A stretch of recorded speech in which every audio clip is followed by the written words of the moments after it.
Hello and welcome to my channel. My name is Jo and this channel is Joey Sewy, where I talk about sewing, knitting, textiles and life, except for today when I'm going to talk about YouTube technology.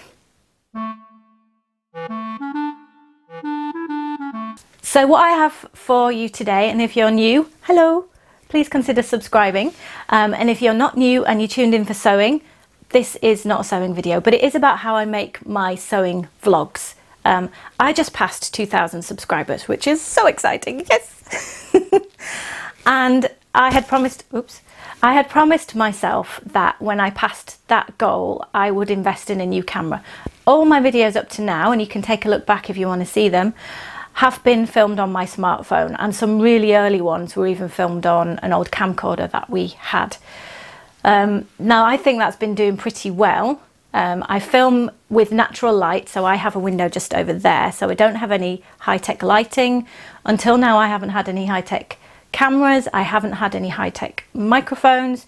I did a while back, I've always had a tripod, had a really cheap one until not long ago, and a while back I invested in a, I don't know how you say the name, Manfrotto tripod, just because it was easier to clip things in and off. And if you're interested in hearing about that tripod, let me know and I'll put a review of that on here as well. But today, this is mostly about my new camera. So I invested in a Canon M50. I don't have it in my hands because it's there. You're inside the camera right now, so I can't hold it. But I'm going to cut straight over to my unboxing of that camera.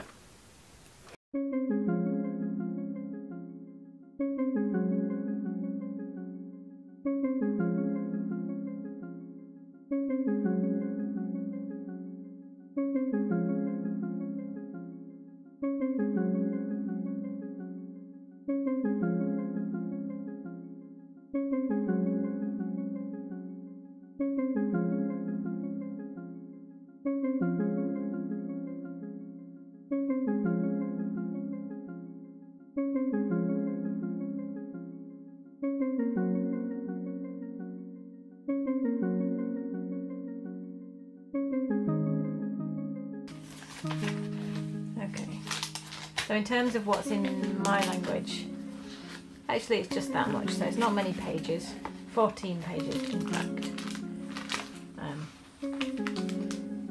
Attaching the battery, inserting the battery pack, menu, putting a lens on, attaching a lens, shooting, playback.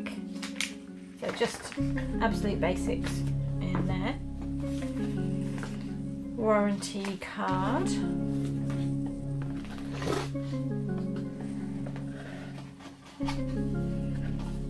what have we got here? We've got a strap. We've got the battery. I think that's the battery pack. We've got power cable. We've got a camera body, I think, in there. We've got a battery charger thing, and under here I think this is going to be the lens. This is going to be the kit lens. Yeah, that's the lens. So let's have a look. So the battery pack,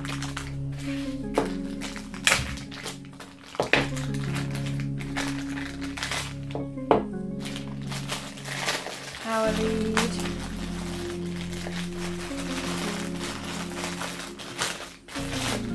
I'm saving the exciting bit for last.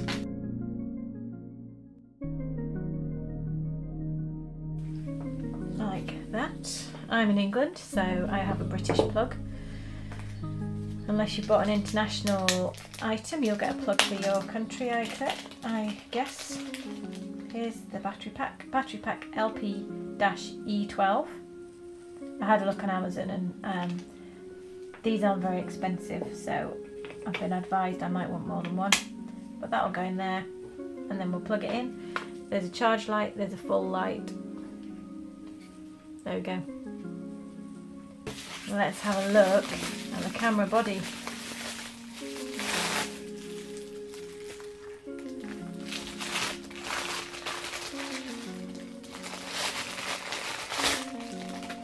we go. There is a pristine camera body of the Canon M50. It says just there, EOS M50. Probably not focusing, but soon my focusing problems will be over because I'll have this beautiful camera up and running. And then that's the flip out screen, which then flips round into selfie mode, so I can look at my beautiful self while I'm filming. That's a joke, everybody. Cool. So how do we get the lens on? I should probably refer to the manual. Let's have a look at the lens.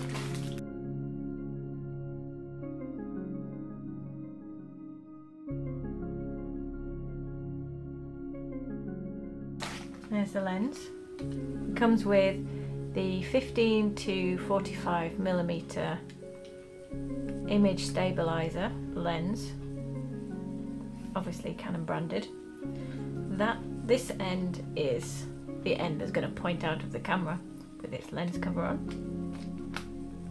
and this end is the end that's going to attach to the camera with the kind of protective cover on. So here we go. Total camera newbie attempting to fit lens onto camera. What does it say? So it says step 3 says charge the battery, so I'm assuming that the battery does not come charged. Attaching a lens. Make sure the camera is off. Check. Remove the lens cap and body cap. So this is the body cap. Remove lens cap and body cap. Check. Attach the lens.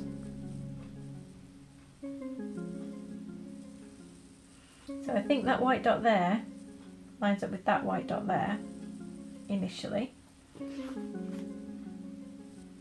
Yep. Yeah. And so you can see if I try and line that up without the white dots aligned, it doesn't go in anyway, which is nice. And then there we go. Did you hear that click? That was nice, wasn't it? And then to get it off, so now I can't undo it. To get it off, I'm gonna have to pull this little thing here. I think. I assume that's what I have to do. Why don't you read the instructions, Joanne? No, yeah, pressing the wrong button. It's this button here. So this button here, you press that and that takes the lens off. Nice. Okay. So, and you do not want to have any extended period with this open, because that is the super important part of your camera. That's the sensor. No dirt wants to get in there. So we line up the white dot here and the white dot there. If we don't, it won't go on. When we do, it clicks nicely, and then we turn it and we get a nice click, and that is our lens. So I have quite small hands, and that fits really nicely in my hand. That's everything I'm going to be able to show you right now, because I need to go away and I need to charge up the battery pack.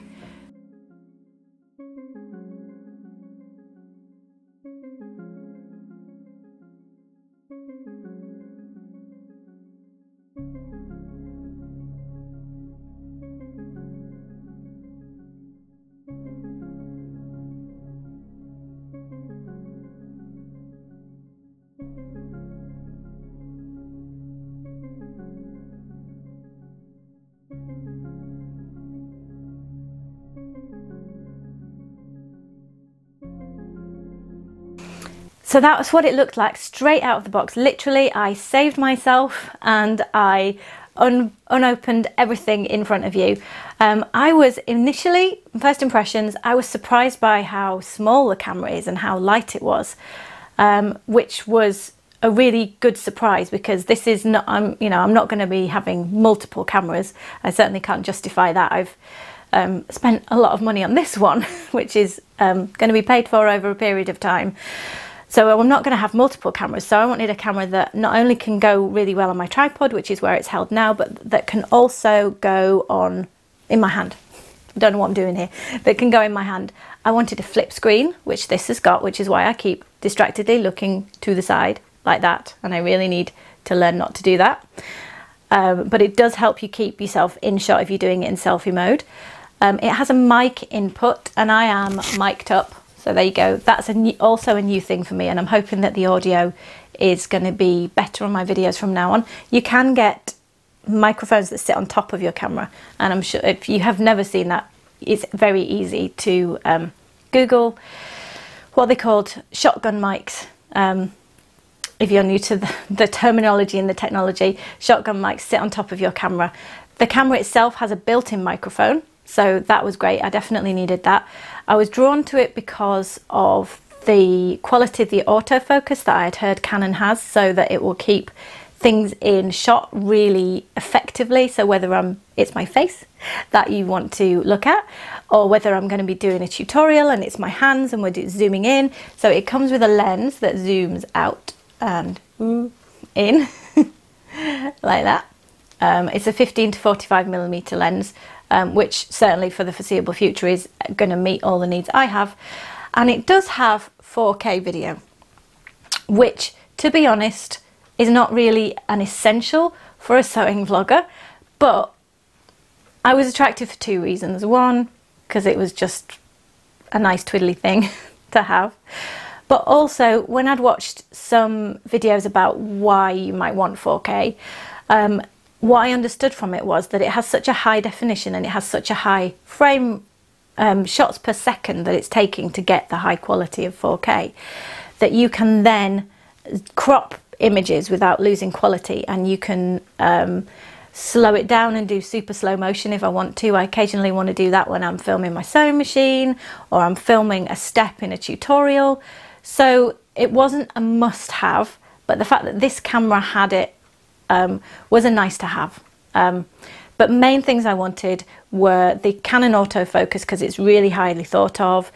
The mic input was an absolute must. The flip out screen was an absolute must. And the interchangeable lenses, even though I'm not going to invest in the near future, I felt like that kind of future-proofed things.